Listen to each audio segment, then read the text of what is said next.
Melanjutkan episode sebelumnya, dua kekaisaran akan terlibat perang besar. Di sisi kerajaan Hependou berdiri paling depan Grandmaster Komandan Gelong dan Tang San. Komandan Gelong pun memerintahkan seluruh pasukannya untuk bersiap berperang. Sementara itu genderang perang pun mulai bersahutan, tanda kedua kekaisaran akan bersiap berperang. Kavaleri pemanah bersiap, kavaleri utama bersiap, pasukan pertahanan bersiap, pasukan kavaleri bersiap menyerang di garis depan. Sementara itu di sisi kekaisaran Wuhun, Huyanjen memimpin semua anggota sekte Gajah Suci untuk menjadi pilar utama pasukan. Saudara-saudaraku, dari pasukan gajah maju bersamaku, bunuh semua musuh yang menghadang. Sementara itu di sisi kerajaan Hependou, Komandan Gelong memerintahkan seluruh pasukannya untuk maju menyerang. Seluruh pasukan serang. Di sisi yang lain, Tang San hanya mengamati situasi. Kekaisaran Wuhun menjadikan kavaleri utama sebagai garis depan, lalu digabung dengan tenaga dan pertahanan dari perisai gajah. Pada saat bersamaan, sekte pedang angin yang mendominasi master jiwa tipe penyerang akan ikut mengikuti. Dengan begini, mereka bisa membentuk pertahanan dan penyerangan. Jika pasukan kita langsung melawan pasukan lawan, sulit untuk memenangkannya. Grandmaster pun lalu mengemukakan sebuah strategi. Jadi aku mengutus kavaleri kecil untuk maju. Tujuannya bukan untuk menghadapi kavaleri utama garis depan, melainkan pasukan belakang.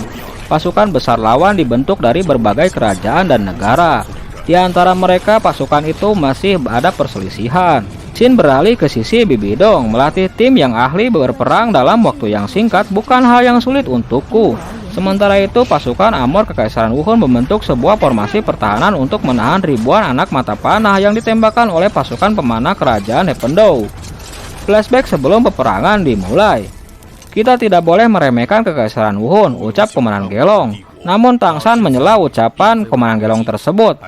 Dia mengatakan kalau taktik yang digunakan oleh Grandmaster bukan untuk menyerang, melainkan menahan pasukan besar di belakang agar pasukan mereka terlepas dan memaksa kavaleri utama garis depan berperang sendirian tanpa bantuan. Grandmaster menyela ucapan Komandan Gelong. Dia mengatakan kalau Bibidong pasti sudah menebak rencana tersebut. Dia mungkin akan mengirim para master jiwa untuk membantu. Sementara itu di sisi yang lain, Bibidong sedang memikirkan sebuah strategi. Lalu dia memerintahkan sekte Kijang Batu dan sekte Macan Tutul Api untuk tinggalkan pasukan belakang dan memerintahkan untuk segera maju ke garis depan. Sementara itu di peperangan, Grandmaster sudah mengetahui beberapa kemungkinan. Lalu dia memerintahkan agar secepat mungkin menyingkirkan kavaleri utama musuh. Tang San pun merespon ide Grandmaster itu. Lalu dia menyuruh pasukan sekte Tang untuk membentuk sebuah formasi ular panjang sampai ke depan pasukan besar. Pasukan sekte Tang ini dilengkapi oleh senjata rahasia Dewa Zuge. Pada awalnya Komandan Gelong meremehkan kemampuan dari senjata rahasia milik sekte Tang. Apa senjata ini mampu melukai kavaleri utama musuh? Sindiran itu ditanggapi Tang San dengan tenang. Dia mengatakan kalau orang-orang dengan kekuatan jiwa di bawah level 40 akan sulit untuk menahan serangan langsung busur silang Dewa Zuge. Apalagi kavaleri utama tidak mempunyai kekuatan jiwa. Benar saja apa yang diungkapkan oleh Tang San. Pasukan sekte Tang dengan busur Dewa Zuge-nya berhasil melukai dan membunuh pasukan kavaleri musuh dengan sangat cepat. Puluhan ribu pasukan kavaleri terjungkal oleh serangan itu. Sementara itu di sisi Bibidong, para ketua memberitahu Bibidong kalau pasukan Hependou menggunakan senjata rahasia untuk menghancurkan formasi kavaleri utama. Mereka memakai cara lama. Lalu Bibidong memerintahkan pasukan jiwa mamut gajah Huyanjen untuk membuat sebuah perisai pertahanan. Walau kekuatan gajah Amor setingkat lebih rendah dari pertahanan badak Amor, tapi Bibidong yakin kalau Amor sekte gajah bisa menahan serangan senjata rahasia itu. Rupanya Bibidong mempercayakan perlindungan pasukan kavaleri utama kepada pasukan gajah Amor yang dipimpin oleh Huyanjen. Di sisi pertempuran, Huyanjen memerintahkan pasukan Amor gajah untuk membuat sebuah formasi pertahanan. Lalu dia memerintahkan agar semuanya melepaskan semangat bertarung. Satu persatu pasukan jiwa sekte gajah memamerkan cincin roh mereka. Lalu mereka pun membentuk sebuah perisai raksasa yang melindungi pergerakan dari pasukan kavaleri. Huyanjen pun menyuruh semua pasukan terdepan agar segera maju. Sontak saja gabungan pasukan Amor gajah dan kavaleri itu membuat ciut para pasukan Hependou. Di sisi yang lain, Grandmaster tidak menyangka kalau Huyanjen merespon begitu cepat. Sepertinya mereka sudah bersiap dari awal. Pasukan kavaleri utama adalah kekuatan pasukan musuh. Begitu melewatkan kesempatan ini, maka akan sulit untuk menghadapi mereka lagi. Komandan Gelong pun memerintahkan untuk segera menyerang. Beberapa jenderal pasukan memberikan motivasi dan semangat kepada para prajurit Hependou. Hependou pasti menang. Para pejuang majulah bersamaku, serang. Akhirnya bentrokan besar dua kerajaan pun terjadi. Namun sayangnya pasukan kerajaan Hependau selain harus melawan sejumlah kavaleri musuh, mereka pun harus melawan formasi pertahanan perisai gajah dan serangan sporadis dari sekte pedang terbang. Akhirnya sejumlah besar pasukan kerajaan Hependau pun hancur oleh serangan pasukan gabungan tersebut. Sementara itu di udara sekte pedang terbang menggunakan formasi pedang angin guntur untuk menyerang. Alhasil pasukan Hependau pun dibuat hancur dan korban pun berjatuhan. Kejadian itu membuat mental berperang pasukan Hependau pun menjadi melemah dan pasukan pun ditarik mundur.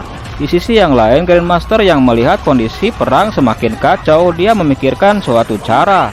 Formasi pertahanan mereka sudah menahan serangan dari kita. Kavaleri utama musuh dan sekte pedang angin bisa menyerang jika ada kesempatan. Ada bertahan, ada menyerang, sungguh kerjasama yang bagus.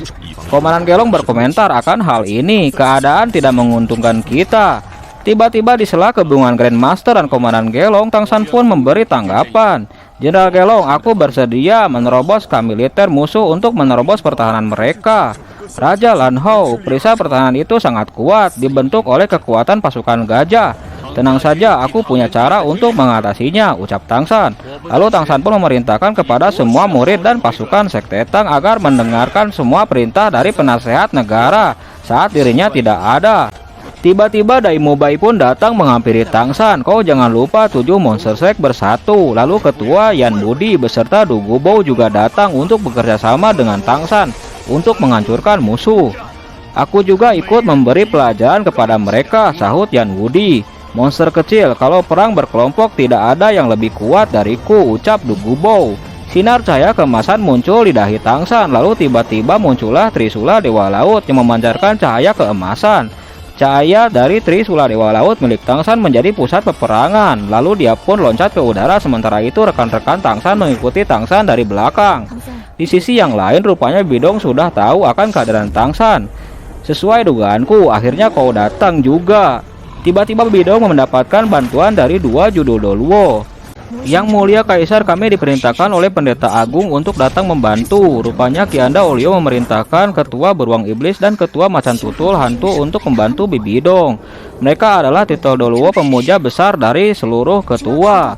Bibidong tidak menyangka kalau Kianda Olio akan mengirim sejumlah orang kuat untuk membantunya dalam perang ini.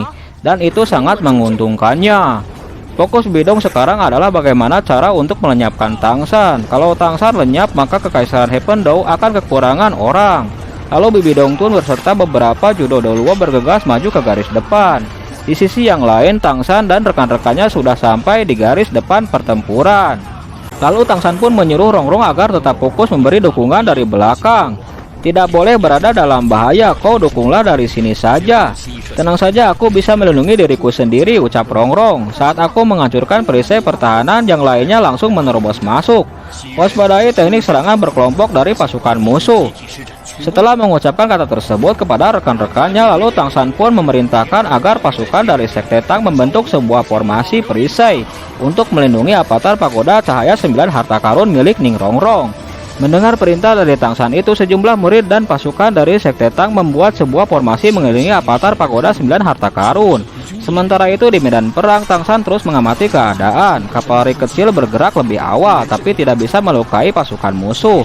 Kemudian pasukan sekte Tang menyerang dengan busur silang Zuge, namun lagi-lagi gagal oleh Huyang Jen. Dua kegagalan berturut-turut mempengaruhi semangat dari pasukan Hependau. Menyerang pada tempat yang tepat, yaitu taklukkan dulu pemimpin musuh. Tang San rupanya berniat untuk menaklukkan Huyan Jen agar perisai yang dibuat oleh sekte gajah menjadi hancur. Lalu Tang San pun mulai mengarahkan senjata Trisula Dewa Lautnya untuk menerobos perisai dari gajah Amor dan bermaksud untuk membunuh Huyan Jen dalam satu serangan tunggal. Di sisi yang lain, Huyan Jen sudah tahu akan kehadiran Tang San yang membawa senjata dewa. Ini adalah senjata dewa yang dikatakan oleh Kaisar. Aku ingin tahu kekuatan serangannya atau kekuatan pertahanan pasukan perisai gajahku yang lebih kuat. Rupanya Huyan Jen dengan sombongnya ingin menghadapi serangan mematikan Trisula Dewa Laut milik Tang San.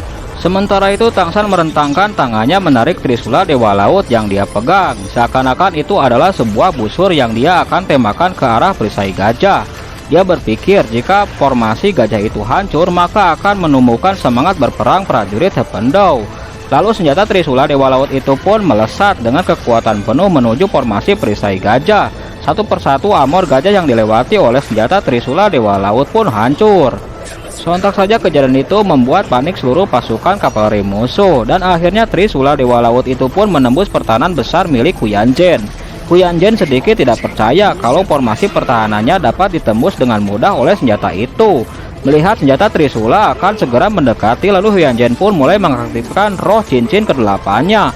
Dia menggunakan teknik terkuatnya, teknik pertahanan berlian tak terbatas, untuk menahan senjata Trisula Dewa Laut. Sementara itu Bibidong dari kejauhan berusaha untuk mengingatkan Huyanjen agar tidak menahan senjata Trisula itu. Namun sayang peringatan itu telat sampainya, hingga akhirnya Huyanjen pun harus tersungkur oleh serangan tunggal Tangsan. Huyanjen pun akhirnya mati oleh serangan tunggal Tangsan. Di sisi kerajaan Hependou, Komandan Gelong yang melihat Huyanjen dibunuh oleh serangan Tangsan tanpa menggunakan cincin roh membuat dia keluar keringat dingin. Dia tidak menyangka kalau Huyanjen akan dibunuh dengan mudahnya oleh Tangsan. Lalu dia pun menyadari kenapa alasan Tangsan begitu dihormati dan menjadi guru kekaisaran. Ternyata pemuda ini mempunyai kekuatan yang sangat menakutkan. Akhirnya Komandan Gelong pun menyadari kesalahannya dan tidak lagi bersikap merendahkan Tangsan dan Grandmaster. Cerita Huyanjen yang terbunuh oleh serangan Trisula Dewa Laut milik Tangsan rupanya menutup alur cerita Soulland episode 224 kali ini.